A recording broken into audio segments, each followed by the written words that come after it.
Bienvenidos a Verdades que Transforman Vidas, un espacio para conocer los principios bíblicos que te llevarán a una vida plena y exitosa. Con ustedes el pastor Luis Ricardo Sánchez Blanco. El Señor Jesucristo es el Cordero de Dios que muere en la cruz del Calvario con el propósito de quitar el pecado del hombre que viene a Él, de la mujer que viene a Él.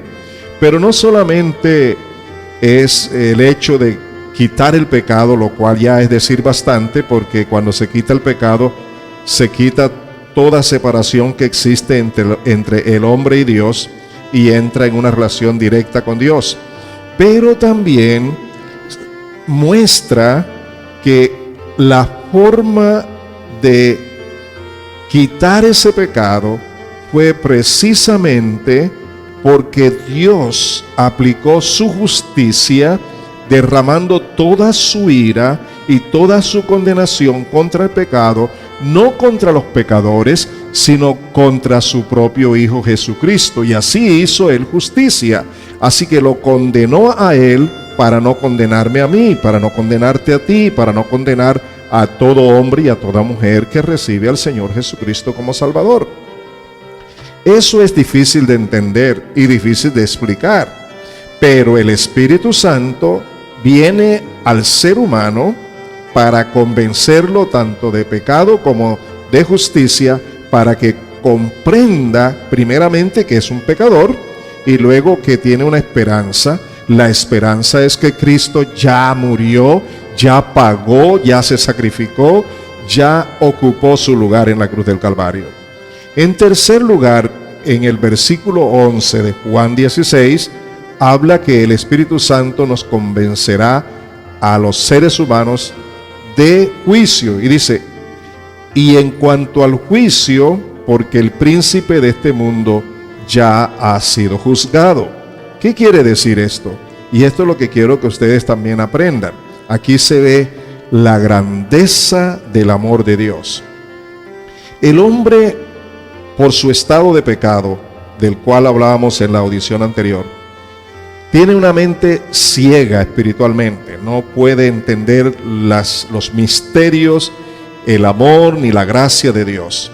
Entonces, para que el hombre pueda recibir la gracia de Dios, Dios se ocupa de enviar a su Espíritu Santo al ser humano para convencerlo de pecado, de justicia, pero también de juicio. ¿En qué sentido? Lo que el Espíritu Santo hace es que cuando el hombre y la mujer ha creído que Cristo le ha perdonado sus pecados, debe saber también que el Señor aplicó un juicio eterno contra aquel que tenía a la humanidad cautiva, es decir, contra Satanás.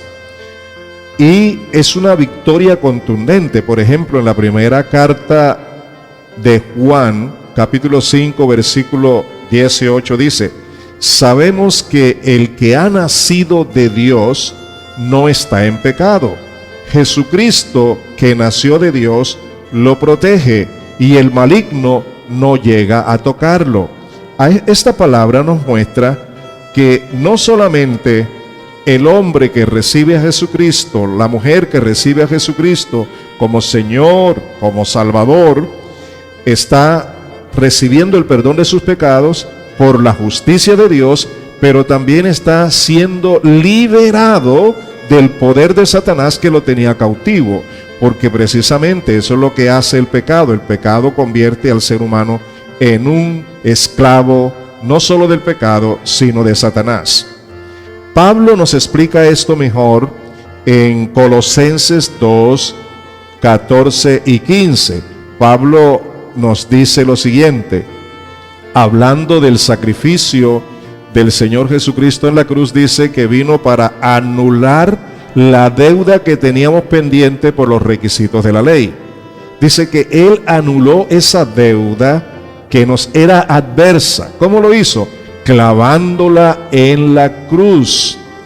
Y dice que desarmó a los poderes y a las potestades, y por medio de Cristo los humilló en público al exhibirlos en su desfile triunfal.